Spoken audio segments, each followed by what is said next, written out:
Hey guys, today I'm going to teach you how to make a little Christmas wreath. Now this one's really tiny compared to my fingernail. You can also make a bigger size. I'll put a tutorial to this one in the description box below because I didn't come up with the idea myself for this one.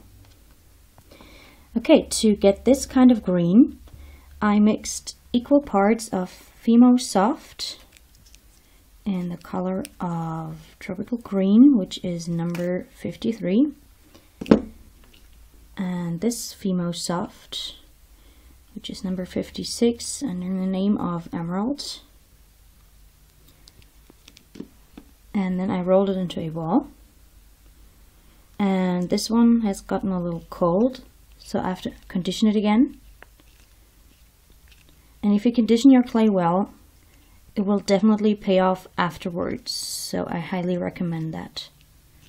So after you do that, you can either roll out tiny snakes with your fingers. This one is about 2 millimeters thick, I guess. Or you could use your kitchen garlic press. Something like this. And just put the ball of clay in there.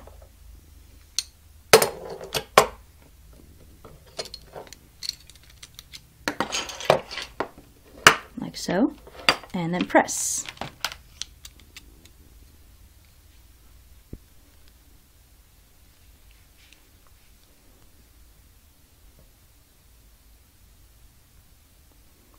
And you can see there are already little snakes coming out, and they're all the same size.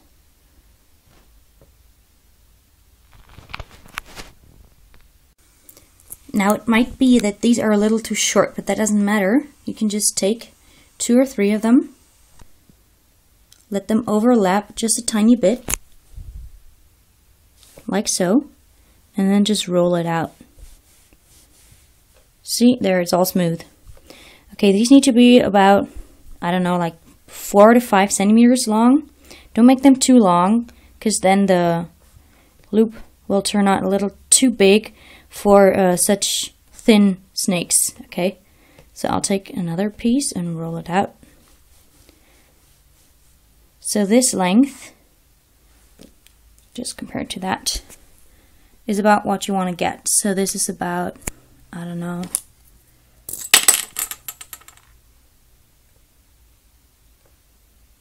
oh, actually it's 3.5 centimeters. So that's about the length you want to get. Okay, let's roll out 3 of these. So just take 2 small parts and let them overlap a little bit, and then roll. And then I'll take another one, overlap, and roll. And this doesn't have to be perfect. If you can still see the overlapping parts, like right there, it won't really matter, because we're going to braid 3 of these and then form a circle.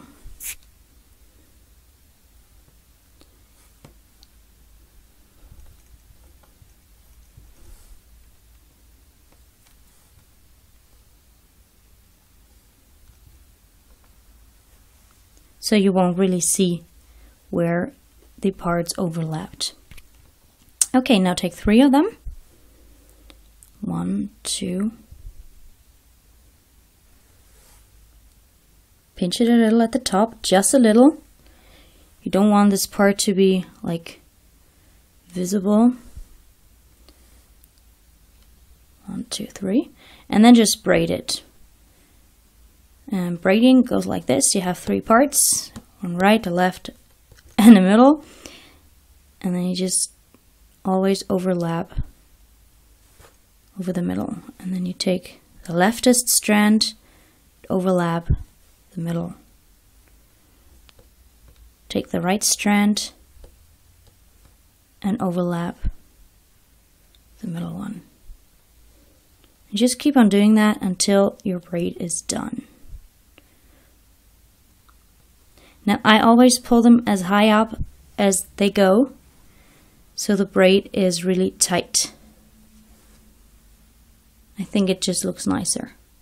Now there will be some gaps, but that doesn't matter because this is not gonna stay a braid. So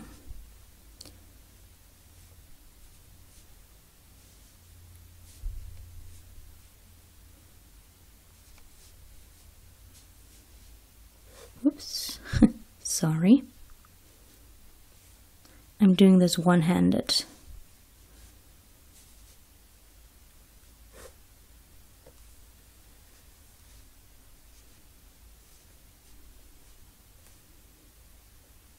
Okay, go all the way down, even if they are like too short to work with, but just keep going and pretend to be overlapping. Like so, and the last one can go one more time. Okay, like this. Now you have your braid, which is again about the same length as the pieces that we started with. So about 3.5 centimeters. And then you just want to have this like this and then put it into a circle.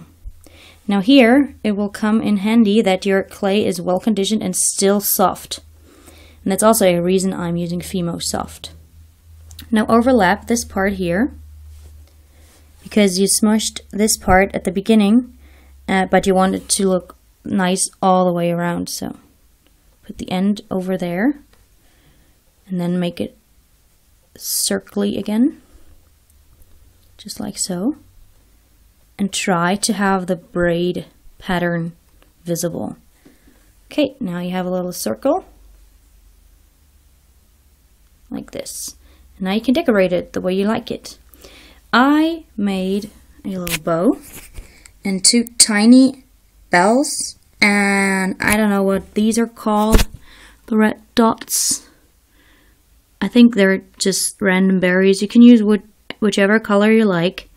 Yeah, I can show you how to make this one. So for the bells, you're going to need tiny pieces of yellow. Roll them into a ball.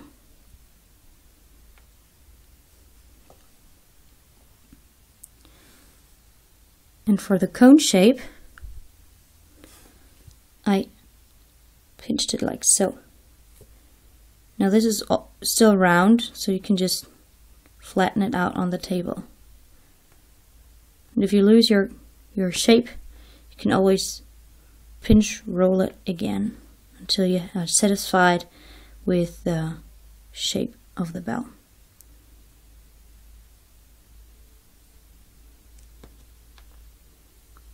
Okay, for the little bow, I rolled out a piece of red. Now I don't have my pasta machine with me right now, and I'm not really good at rolling out clay with this roller, with this acrylic roller, but there's a trick to it. You can take 2 objects that have the same thickness. These are like stirring, I don't know, stirring sticks that you can get at Starbucks or McDonald's or whatever. And then you take your piece of red clay, and in our case, condition it. Now this is just to show you what it will look like. So I won't condition it well, but you should. You can already flatten this out a little bit, so it won't be as hard to flatten it out completely. And then you take your acrylic roller and just roll it. And it will have the same thickness throughout the whole piece, just like so.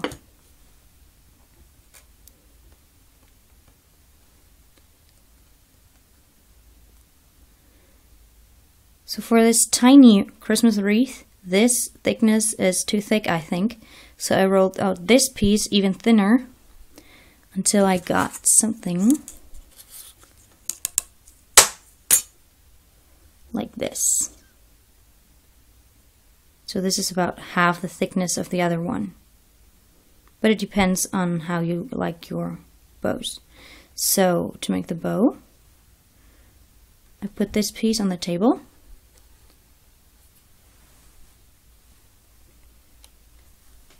Then I mark the middle with my precision cutter. Just mark it with a dull end, don't cut it, like so. And then take the left end and put it to the middle, and the right end to the middle. They can overlap a little bit, and then you can take a toothpick or whatever. This one's really long. And just pinch it a little in the middle so it actually stays where it should be. And then I like to add a little texture. So I put a little mark in here and do the same thing for the other side. Like so. And then I take a teeny tiny bit of clay, like so, and I put it in the middle. And again, I take a toothpick or whatever you have at hand and just push it a little bit. You can just shape it by pushing in the middle a little bit, like that. And after you're satisfied with your bow, oops, you can take it and put it on your Christmas wreath. There, for example. Now, if you want to add a hat pin or an eye pin or something like that, I recommend doing this now, in between the Christmas wreath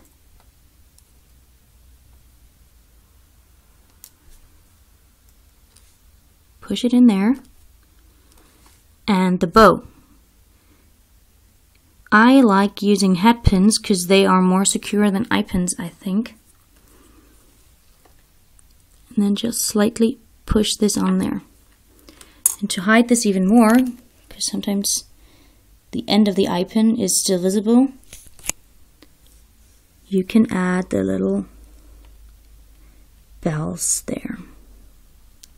Come on, little guy. Like so, and like so. Whoops. And for the tiny berries, I just roll out 9 little red clay balls. Let me just show you with an example. Triad, I guess, like so. Then I take my toothpick again and I grab a cherry, or berry, sorry, and push it on there, and you want to get the little dot in there, just like so. Take another one and push it there with a little dot, and the last one, push, so you get the little dot, and do 3 triads, or you can just do 2, or you can use different colors or whatever. After you're done with that, you just bake the charm, and then you can glaze it, so see you in a bit. And here are the finished earrings. The charms were baked for 30 minutes in the oven, and then I glazed them, put a loop in them, and attached an earring hook. And that's what they look like. Of course, you can use other colors. For example, you could make the bow and the berries all purple or orange or whatever color you like. Or you can use brown for the braid, so for the wreath itself, and use brownish colors for the whole charm to make it look all natural. Okay, I hope you like this tutorial. Bye!